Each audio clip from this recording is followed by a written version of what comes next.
Welcome to Serious Rock Talk Crime.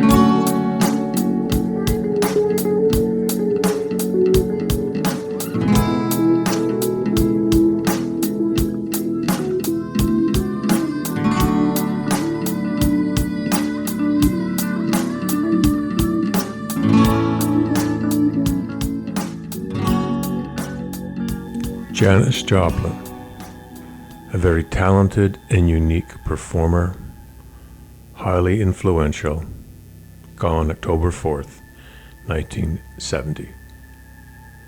Hello, I'm Ian Clarke of Serious Rock Talk Crime. Janis Joplin, one of the better-known singers in the world of rock music, was found dead in her Hollywood apartment last night. The cause of death was said to be an overdose of drugs. Miss Joplin became a sensation when she appeared at the Monterey Pop Festival in 1967. Just 2 days before her untimely death, Janis Joplin made a striking revision to her will.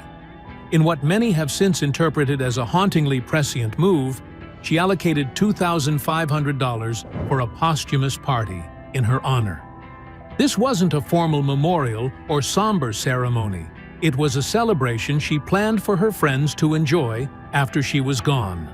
The clause instructed that the money be used for an all-night gathering, where her close circle could get blasted in her name. Coming from a woman known for living loudly and without apology, the request was oddly in character, yet deeply unsettling in its timing. Janis Joplin, her death is not shrouded in the same level of mystery and confusion of, shall we say, the deaths of Jim Morrison and Brian Jones.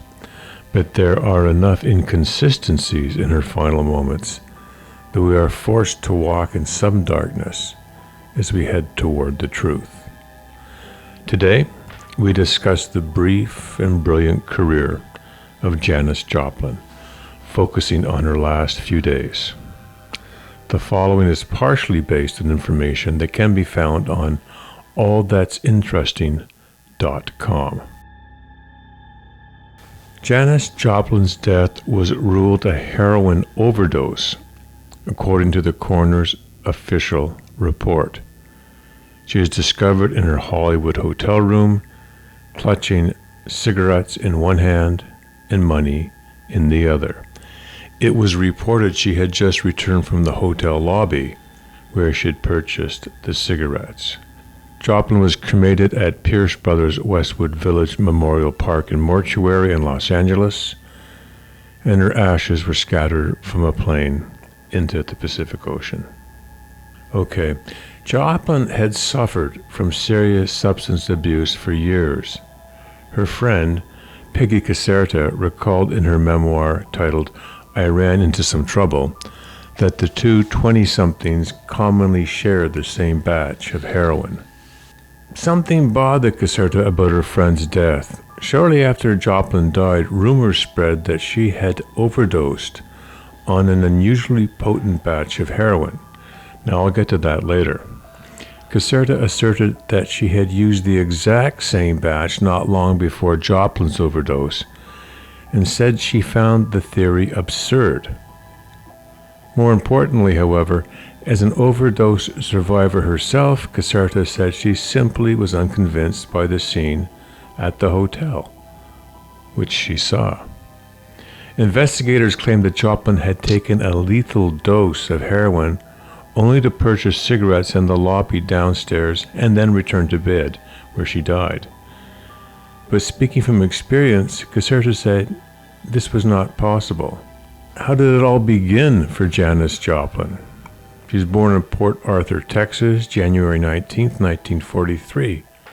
Janis Lynn Joplin, Determined to follow her passion for singing, she dropped out of college in January 1963 and hitchhiked to San Francisco. She lived in North Beach and in Haight-Ashbury. For a while, she worked occasionally as a folk singer, and she sang in bars, passing the hat for beers and tips. She would sing a cappella at the Coffee Confusion and at the Coffee Gallery, occasionally accompanied by Jorma Kaukonen, future guitarist with the Jefferson Airplane. And she sang Bessie Smith songs and Ma Rainey blues with folk singers Roger Perkins and Larry Hanks. And she hung out with David Crosby and Nick Graventis. Around this time, her drug use began to increase, and she acquired a reputation as a speed freak and occasional heroin user. She also used other intoxicants. She was a heavy drinker throughout her career, and her trademark beverage was Southern Comfort. Janis's feisty public image was at odds with her real personality.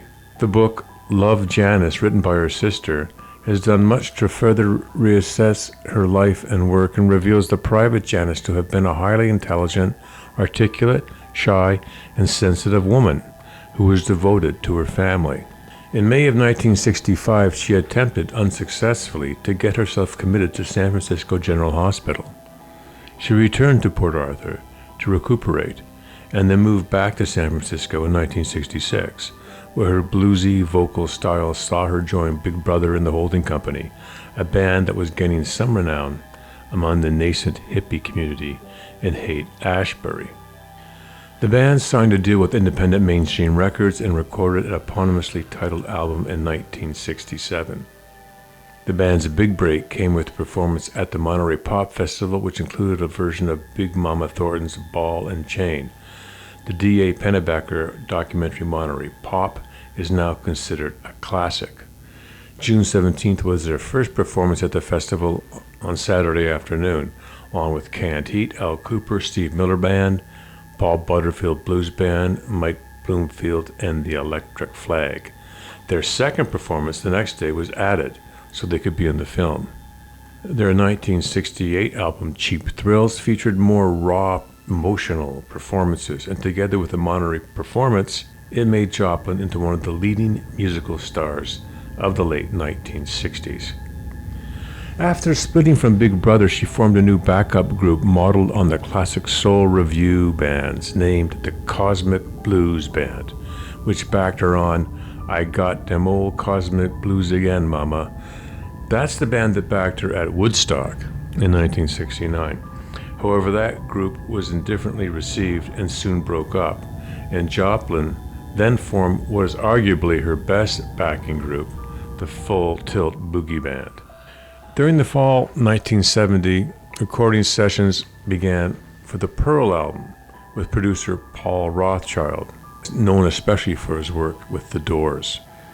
The result was posthumously released in 1971. It became the best-selling album of Joplin's short career. The last recording she completed was a birthday greeting for John Lennon on October the 1st. Lennon later told Dick Cavett that her taped greeting arrived at his New York home after her death. The album included a version of Nick Graventis' song Buried Alive in the Blues, which was left as an instrumental because Joplin had died before she was able to record her vocal over the backing track. Okay, let's back up a little bit. She met Peggy Caserta, her longtime friend, while browsing through her hippie clothing store in Haight-Ashbury in 1965. They became close and they had matching vices. Caserta recalls, she was fun and outspoken and uninhibited. I always thought she was pretty, but she was not considered pretty. For concert promoter and friend Bill Graham, Joplin's self-destruction was in part caused by her newfound fame. He said, she had a tremendous amount of assurance when she got on stage, but off stage, privately, she seemed to be very frightened, very timid, and naive about a lot of things. I don't think she ever knew how to handle success. I think it created problems for her. In early 1970, Joplin went on vacation to Brazil with her friend Linda Grevenetz, and a man she romanced, David Niehaus. She stopped using heroin and drinking alcohol, telling Rolling Stone magazine, "I finally remembered I don't have to be on stage 12 months a year." She expressed a desire for a more conventional life, including having children. Among her last public appearances were 2 broadcasts on the Dick Cavett Show, June 25th, August 3rd, 1970. On the 25th show, she announced that she would attend her 10-year high school reunion, and although she admitted that when in high school she had been, quote, laughed out of class, out of school, out of town, and out of state, she made it there. But it would be one of the last decisions of her life, and it reportedly proved to be a rather unhappy experience for her. Okay, the end begins.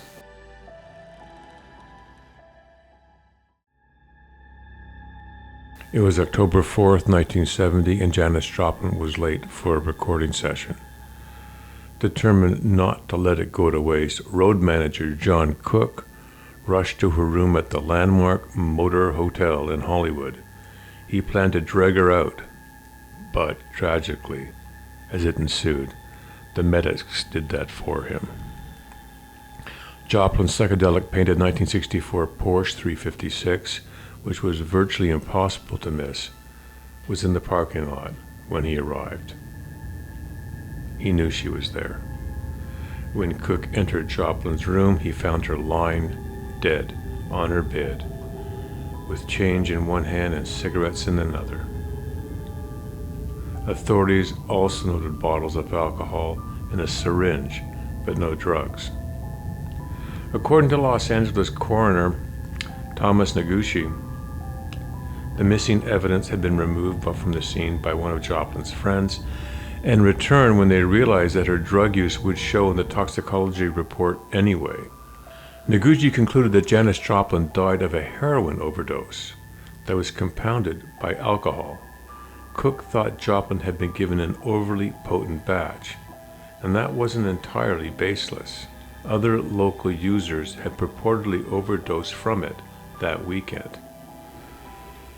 Joplin's publicist, Myra Friedman, later retraced Joplin's final steps. She interviewed coroner's office officials and waded through police documents. She concluded that Joplin purchased cigarettes after taking a lethal amount of heroin. The medical examiner's office of New York County confirmed that heroin overdoses are usually slow and only occur rapidly when combined with other drugs. Friedman believed Joplin got high, walked to the hotel lobby to get her change for cigarettes, and then died in bed. But that narrative appeared ludicrous to people like Peggy Caserta.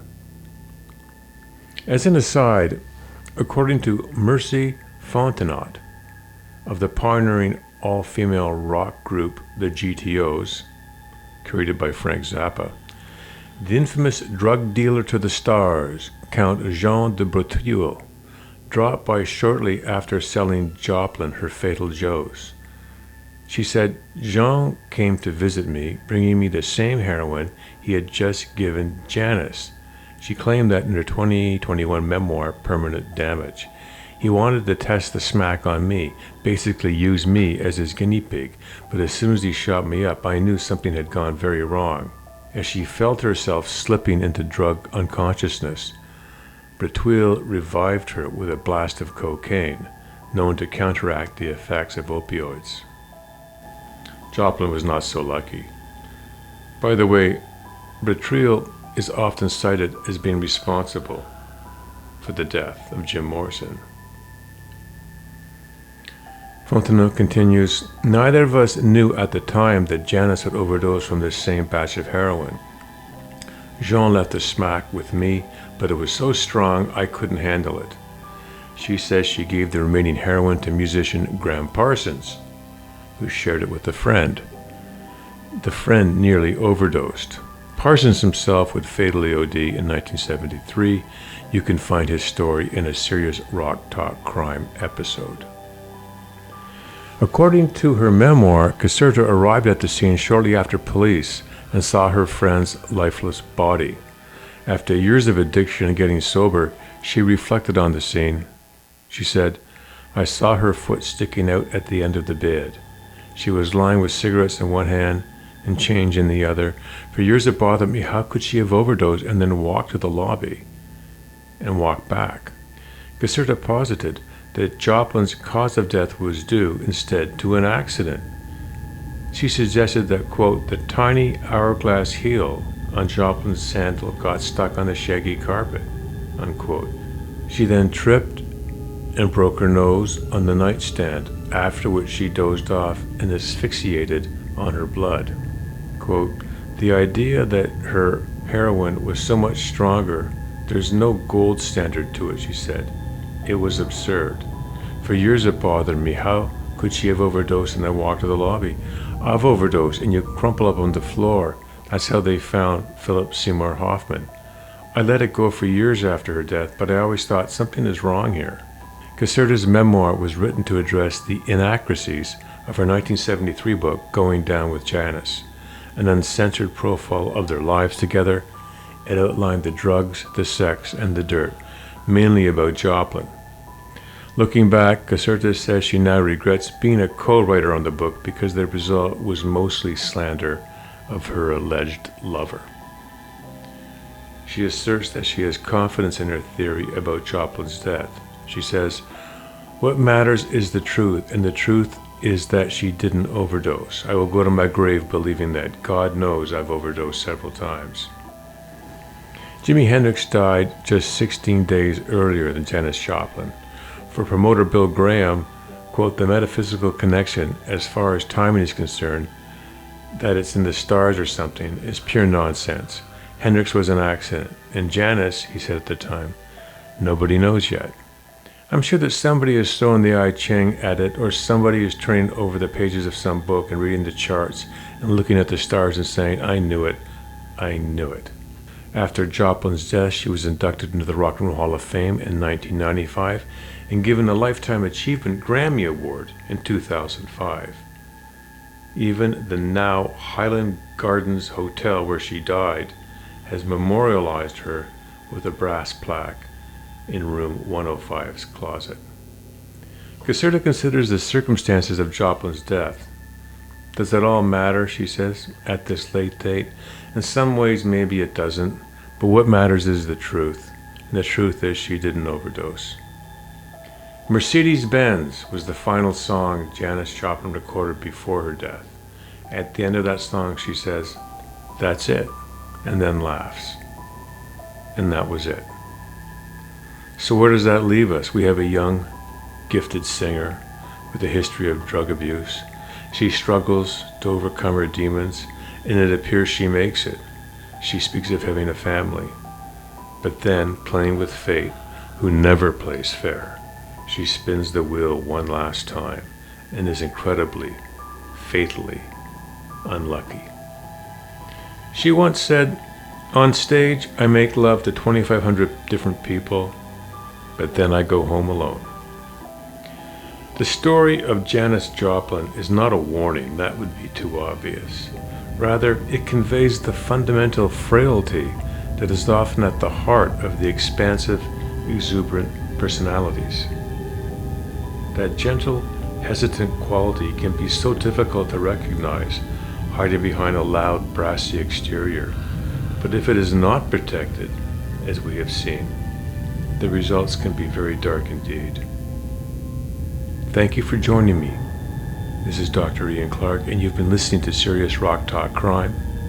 And as always, the beat goes on.